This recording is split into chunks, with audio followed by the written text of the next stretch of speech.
Good morning बच्चों। हम हिंदी विषय में पढ़ रहे हैं पाठ 4 सरिता। इसका हम अर्थ समझ रहे थे और प्रथम 7 लाइनों का अर्थ हमने कल समझ लिया था। अब आज हम बाकी की कविता का अर्थ समझेंगे। तो बच्चों, प्रथम 7 लाइनों के बाद की 6 लाइनों का अर्थ मैं आपको समझा रही हूँ। ठीक है, कविता आपने अपनी कॉपी में लिखी हुई है, आप अपनी कॉपी से देखिए। मैं इस कविता की 6 लाइनों को पढ़ रही हूँ। ऊंचे शिखरों से उतर उतर गिर गिर गिरी की चट्टानों पर, कंकड़ कंकड़ पैदल चलकर दिन भर रजनी भर जीवन भर, धोता वसुधा का अंतस्थल ये लघु सरिता का बहता जल।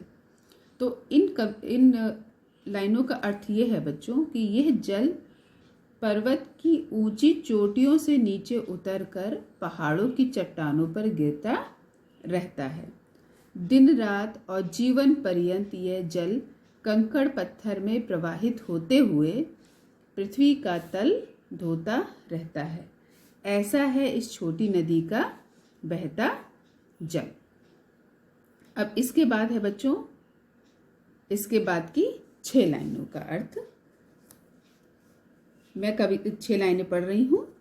हिम के पत्थर वे पिघल पिघल बन गए धरा का वारी विमल, सुख पाता जिससे पथिक विकल, पी पी कर अंजलि भर मृद जल, नित जलकर भी कितना शीतल ये लघु सरिता का बहता जल।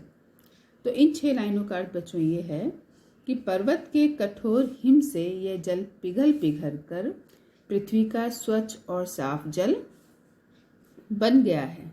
इस जल को पीकर थका हुआ पथिक अपनी प्यास को बुझाता है। छोटी नदी का बहता हुआ पानी नित्य ताप सहकर भी अत्यंत शीतल है।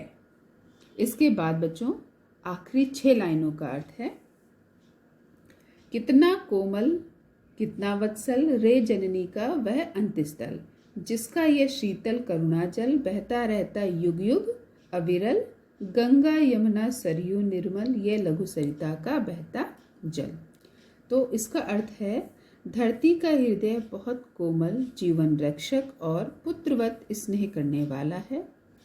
इसका यह शीतल जल तृप्त करने वाला है।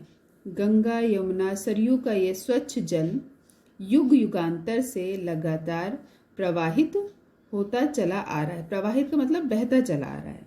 यह छोटी सरिता का प्रवाहित जल है। इस प्रकार से बच्चों ये कविता का अर्थ आपको पूरा पढ़ के बताया, लिखवा दिया। अब आप इसको अपनी कॉपी में बिल्कुल साफ साफ इसी तरीके से आप लिख लीजिए।